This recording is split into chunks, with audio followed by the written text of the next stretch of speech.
خدا کسی را مهمان کنه چقدر عزیز میگرداند. الله وقتی یک بنده را مهمان بکنه او خیلی عزیز خود میگرداند، مقرب میسازد. در حدیث وارد شده که حضرت موسی به پروردگار عالم میگه خدایا اون انسانی که آخرین لحظه از جهنم تو نجات پیدا میکند و وارد بهشت میشود چگونه انسانی است؟ آخرین انسانی که وارد بهشت میشود کیست؟ آخرین انسان الله به موسی میگه یک فردی است وقتی او را از جهنم نجات میدم روی خود را به جهنم میکند، میگه من حمد خدا را به جا میارم که خدا از تو مرا نجات داد. بعد به الله عرض میکند خدایا کجا برم؟ کجا برم؟ میگه برو داخل بهشت. وقتی بنده پا میگذاره داخل بهشت میبینه که جایی برای انسان در بهشت وجود ندارد، فکر میکنه بهشت پره، پس بیرون میشود میگه خدایا بهشت که پر شده جایی برای من نیست. الله میگه بنده من آیا به اندازی پادشاهی بزرگترین پادشاهی دنیا میخواهی برای تو بدم؟ بنده میگه خدایا تو رب العالمینی مرا مسخره میکنی. چقدر انسان عزیز خدا میشود، چقدر انسان با خدای خود ارتباط برقرار میکند. این گفتگوی خودمانی را بنگرید که بنده به خدا میگه خدایا مرا مسخره میکنی. خدا با بندگانش این گونه خودمان میشود که بنده در برابر پادشاهی بزرگ استاده میشود میگه خدایا مرا مسخره میکنی. بهشت جایی برای من نیست، تو میگی به اندازی پادشاهی بزرگترین پادشاهی دنیا میدهم. الله میگه 2 برابر. بنده تعجب میکند. الله میگه 3 برابر. الله میگه 4 برابر. بنده میگه خدایا راضی شدم. الله میگه 10 برابر. برو در بهشت 10 برابر پادشاهی دنیا برای توست. خدای بندگانم عاشق تویند که میگرید.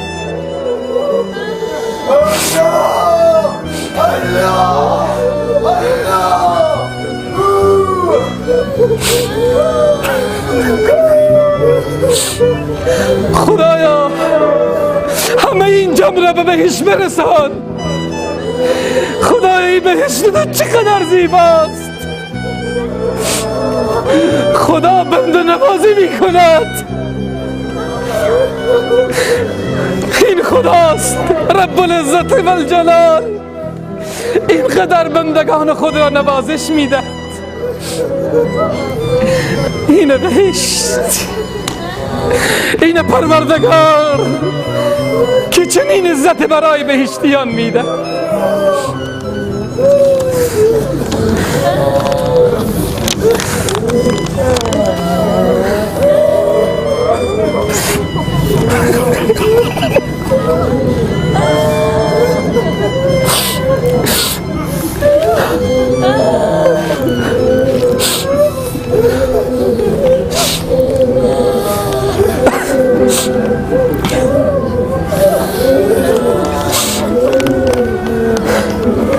جنات عدن يدخلونها، جنات عدن يدخلونها يحلون فيها من اساور. وقت بندگان خدا وارد بهشت می شوند، یحلون فیها من اساور، چوری های من ذهب و لؤلؤ طلایی به دست بندگان بهشتی می شود. و لباسهم فیها حریر، لباس ابریشمی به تن بندگان خدا می شود. بعد پروردگار عالم گفتنش خیلی سخته، میفرمایه که در این حالت و سقاهم ربهم شرابا طهورا، الله خودش بندگان خود را شراب می نشاند. این خیلی زیباست. خدایا ساقی ما هستی.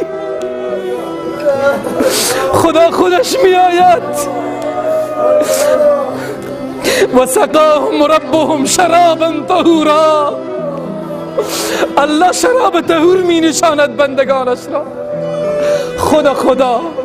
خدا پروردگار عالم، خدا ملک الملوک، خدایا تو شراب می نشانی ما بندگانت را، شرابا طهورا، شراب پاک، شراب بهشتی.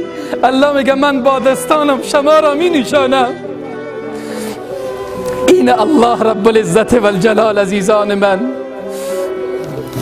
که ما را نوید می بخشد، همه ما و شما را پروردگار عالم امید می بخشد. اجمعا صلوات بلند.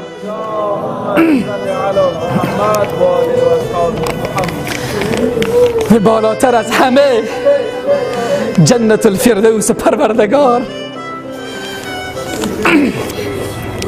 پیامبر می فرمایند وقتی از الله تقاضا می کنید خدایا بهشت، جنت الفردوس را تقاضا کنید.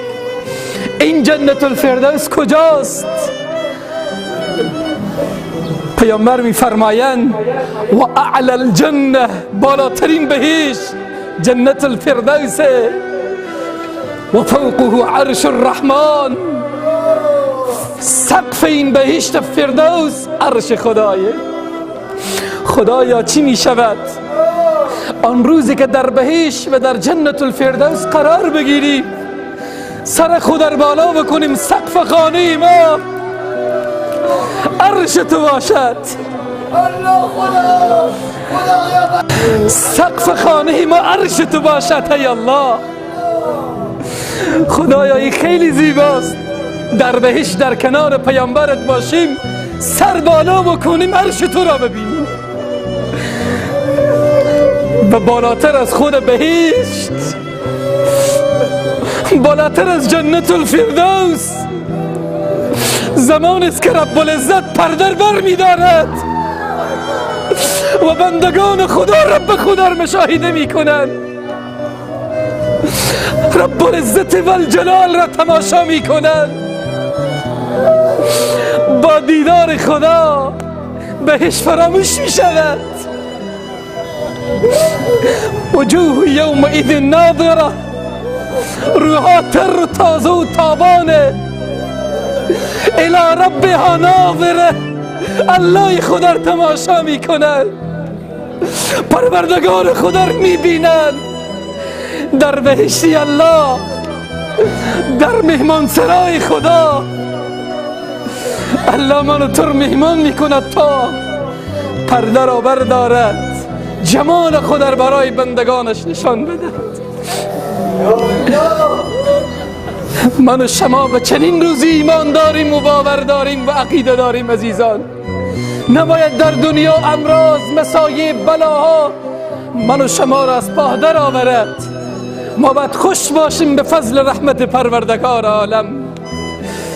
خدا خودش آماده می کند این بهشت را برای من و تو. به این بهشت باید خیلی خوش باشیم. خوش باشیم اون لحظه‌ای که رب العزت پرده بر می دارد، میگه بندگان رب العالمین را مشاهده بکنید. خدایی که مالک بهشته، الله میگه مر مشاهده بکنید. با دیدار خدا همه چیز فراموش می شود. شراب بهشت، میوه های بهشت، حوران بهشت، فقط بندگان مبهوت می شوند به دیدار رب العزت و الجلال. خدایی که زیباست، خدایی که دارای جمال، خدایی که دارای کمال، بندگان خدا خدای با جمال و با کمال خدا رو می بینند. گویی بهشت می وزد، زمان انسان میخواهد داخل بهشت بره، قلبش باید یک بهشت باشه. و امروز قلب ما و شما بهشت دل شده و بوی بهشت میوزد. به این بهشت رب العزت امید داشته باشیم، خوش باشیم که پروردگار عالم بندگان خود در بهشت نوازش میده.